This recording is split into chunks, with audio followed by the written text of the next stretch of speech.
Welcome back to our special edition of Rappahannock Issues. We're having live election results. We are joined by a guest. Real quickly, before David gets the honor to introduce him, we have some results in for Spotsy Clerk of Court with 22% of the vote in. Bullard is 1530. Clark has 919, and Jett has 2,514. So Jett's ahead with about a quarter of the vote in. And now, David, take it off.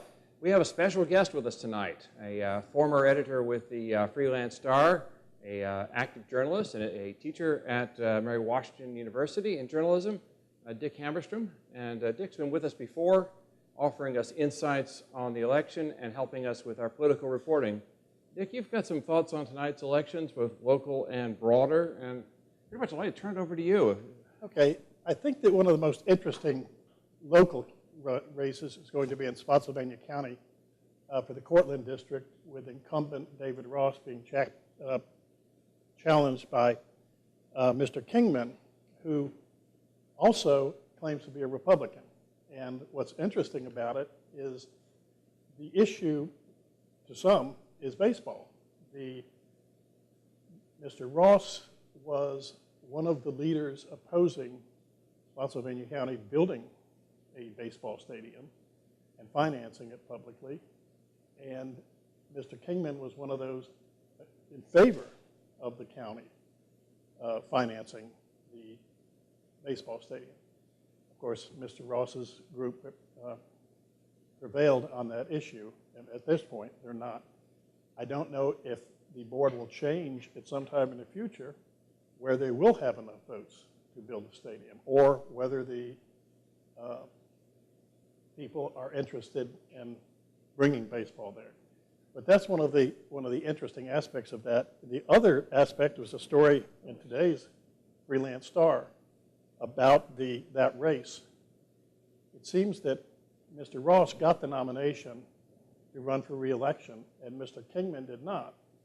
But the Spotsylvania Republican Party required, and so did the state Republican Party, that you sign that you will support the Republican Party nominee for any office. And that's what Mr. Ross has, the nomination. And Republicans are upset because Kingman's signs say, "I'm running, I'm a Republican." And his response to the letter from the state saying cease and desist is that, "I am a Republican. The term Republican is a system of beliefs. That's a regularly used term. I've been a Republican my whole life. That's all I'm saying." And so I don't know how that will end up, but it probably will end today because the election's today. That's right, it's over.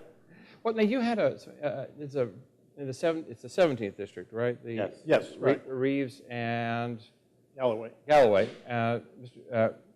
Galloway was on our show, and Senator Reeves wasn't able to debate.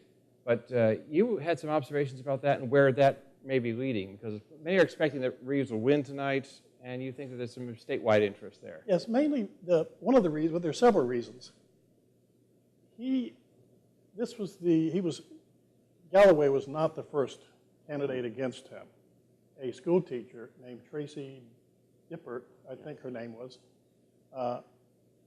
running against him, and then she pulled out, and Galloway was a substitute and didn't have the money, didn't have the background, and is trying very hard. Mm-hmm. But competing with Mr. Reeves' money is amazing. He has raised would be starting his second term. He's got well over $1 million that he has raised. And the theory that I'm hearing is that he plans to run for the lieutenant governor in, that would be 2017? 2017. Right. And when Gillespie runs for governor, and that they would be running as a team. So who knows? I did see that him questioned about that, and he said that he's very humbled that people are considering that. And that's almost like saying yes. Yes, really.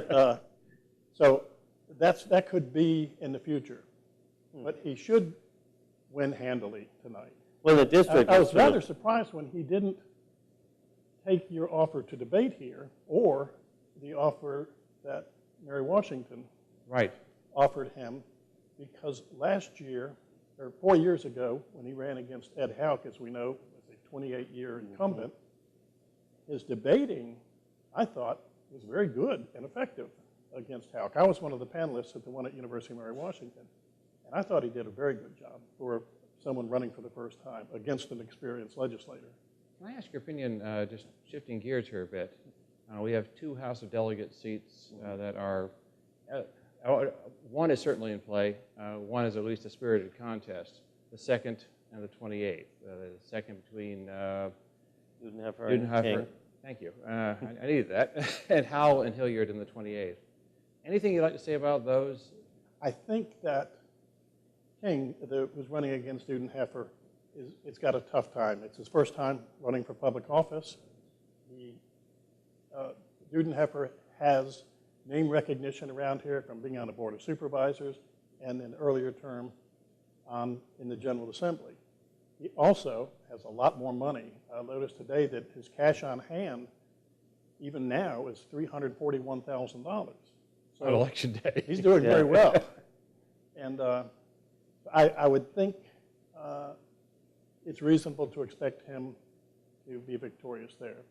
And it's the same problem with Candy Hilliard trying to remove a 28-year veteran like Bill Howell. Bill Howell has millions to spend because he's got a PAC and he's got his own fundraising, and he's raised over $1 million. And he did that We Know Bill thing in the primary. He was really benefited by a primary race because then you could go, you have a base of supporters in a database that is current. Right. He seemed much more in the primary, concerned in the primary than he seems now. But he did debate here. Yep. Yes, you did. He, I thought, did very well. He's a very savvy politician. Now we have less than a minute left. Do you think the governor gets his majority in the Senate, or is it just he might get the 50-50 split, or theoretically 20-20 split? I think it's going to be very close. There are about 5 tough races that are tough to call. The one that is down in Roanoke with John Edwards. And I know John. I've known him for a long time.